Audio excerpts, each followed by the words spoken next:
Yes please.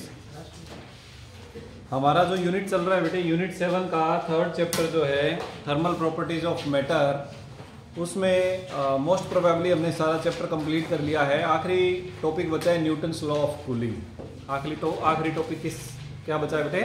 Newton's law of cooling. अब Newton's law of cooling क्या है, पहले हम इसे नॉर्मल भाषा में समझते हैं।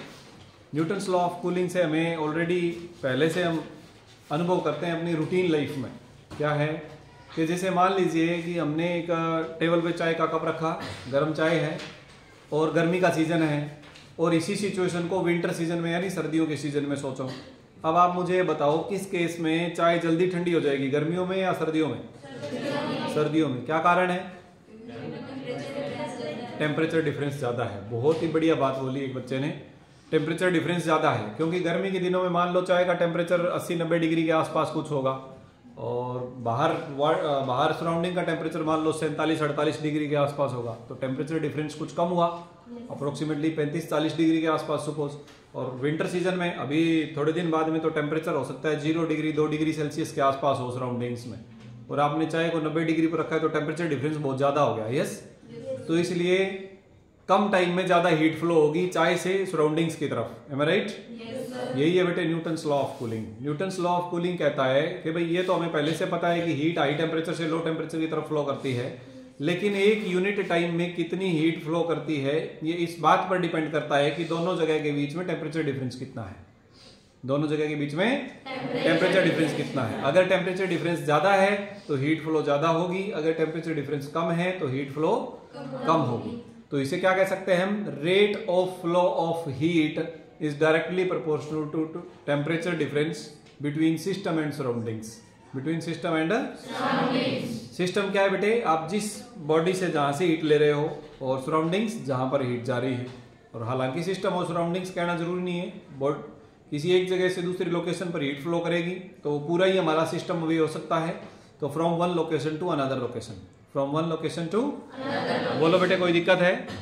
तो ये है हमारे पास न्यूटन्स लॉ ऑफ कूलिंग। तो आप कह सकते हैं कि the rate of loss of heat of a body, heat loss होगी ना, हॉट बॉडी की हीट लॉस होगी, the rate of loss of heat of a body is directly proportional to excess of temperature या temperature difference of the body with respect to its surroundings. बोलो यहां तक कोई दिक्कत है किसी बच्चे को? इसके मैथमेटिकली इसे कैसे लिख सकते हैं? -dt/dt is directly proportional to temperature difference. अब मैं आपको इसे थोड़ा मैथमेटिकली जो लिखा हुआ है इसको समझाने की कोशिश करता हूं। ये क्या लिखा है बेटे? -dt/dt is directly proportional to t - t0। dt ये शो कर रहा है बेटे loss of fall of temperature, fall of temperature, कितना टेम्परेचर गिरेगा with respect to time is directly proportional to temperature difference. ठीक है। सिमिलरली हम ये भी कह सकते हैं कि rate of loss of heat, यानी एक यूनिट टाइम में कितनी हीट फ्लो होगी या कितनी हीट लॉस होगी, वो भी डायरेक्टली प्रोपोर्शनल है किसके? टेम्परेचर डिफरेंस के। बोलो बेटे बात समझ आई? अब हम इसकी वेरिफिकेशन की बात करेंगे, verifications of Newton's law of cooling. ध्यान दें, as per the statement of the law की स्टेटमेंट के हिसाब से -dq/dt is directly proportional to t - t0। क्या ये वाली स्टेटमेंट समझ आ रही है? ये बात, ये जो हमने यहां लिखा है ये क्या शो कर रहा है बेटे? कोई बच्चा बताएगा? हाँ जी बेटे बोलो क्या बात है? हाँ जी बेटे बताओ, ये dq/dt क्या शो कर रहा है? कौन बताएगा? सारे बच्चे बताने की कोशिश करो, चाहे गलत बताओ। Rate of loss of heat. Rate का मतलब टाइम के साथ, लॉस ऑफ हीट मतलब हीट का फ्लो करना हाई टेम्परेचर से लो टेम्परेचर की तरफ, या एक जगह से हीट से ले जाना। क्लियर हुई बात? क्या माइनस क्या शो कर रहा है? क्योंकि लॉस हो रहा है, हीट एनर्जी वहां से कम हो रही है, that is represented by minus sign. ये किसके डायरेक्टली प्रोपोर्शनल है? t - t0। What is this t and t0? t0 surrounding का टेम्परेचर, t बॉडी का टेम्परेचर। जैसे कि मान लो हमने चाय का कप लिया तो t चाय के कप का टेम्परेचर और t0 सराउंडिंग्स का temperature. Any doubt to anybody? ठीक है बेटे। तो अब अगर हम ये प्रोपोर्शनलिटी साइन हटा दें तो क्या लग जाएगा? एक कांस्टेंट। इस कांस्टेंट को कहेंगे कांस्टेंट ऑफ प्रोपोर्शनलिटी। कोई दिक्कत है किसी बच्चे को? क्या पक्की बात है? ठीक है जी। अब मुझे एक बात बताओ, जैसे मान लीजिए कि ये हमारे पास चाय का कप है, इसमें से हीट फ्लो हो रही है, इज इट क्लियर? तो जो हीट फ्लो होगी वो इसकी स्पेसिफिक हीट पर नहीं डिपेंड करनी चाहिए क्या? बेटे स्पेसिफिक हीट पर डिपेंड करनी चाहिए कि नहीं करनी चाहिए? ये जो चाय है वो 1 ग्राम चाय का टेम्परेचर 1 डिग्री गिरने के लिए कितनी हीट बाहर जाएगी, वही तो स्पेसिफिक हीट है। तो m ग्राम अगर हमने सब्सटेंस ले लिया, c स्पेसिफिक हीट ले ली और dt small change in temperature ले लिया, तो dq क्या आ जाएगा बेटे? mc dt। Any doubt to anybody? तो अगले स्टेप में हम dq की जगह क्या लिख देंगे बेटे? mc dt। तो ये हमारे पास इक्वेशन आ गई, कोई प्रॉब्लम? dq की जगह हमने क्या लिख दिया? mc dt। माइनस पड़ा हुआ है, नीचे टाइम पड़ा हुआ है, राइट साइड में वही सेम है। Any doubt? अब क्या करें, ध्यान देना, ये जो dt है इसके नीचे ये वाला टेम्परेचर लेंगे बेटे हम, तो ये हो गया dt divided by temperature difference. Clear? और बाकी सारा किधर शिफ्ट कर दिया?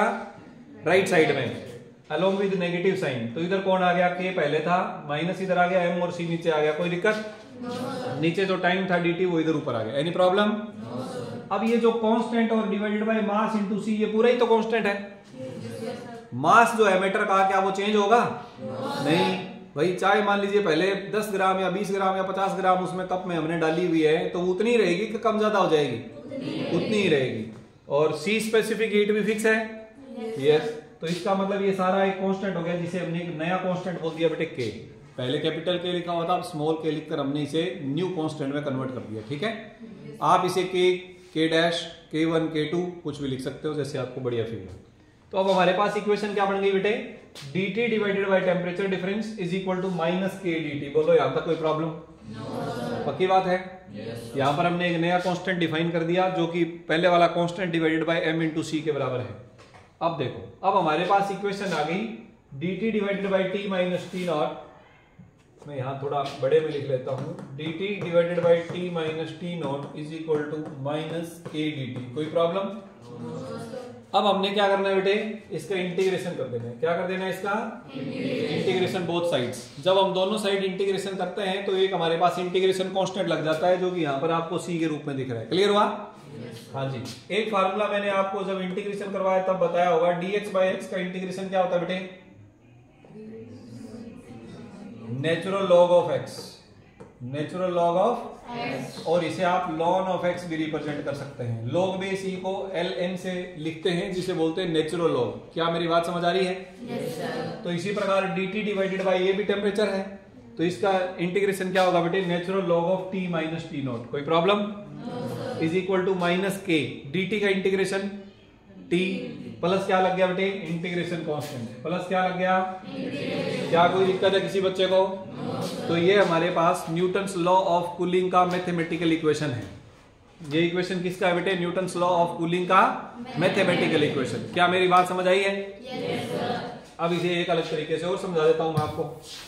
ये इक्वेशन हमें मिल गई। इस इक्वेशन को मैं यहां लिख देता हूं दोबारा एक बार।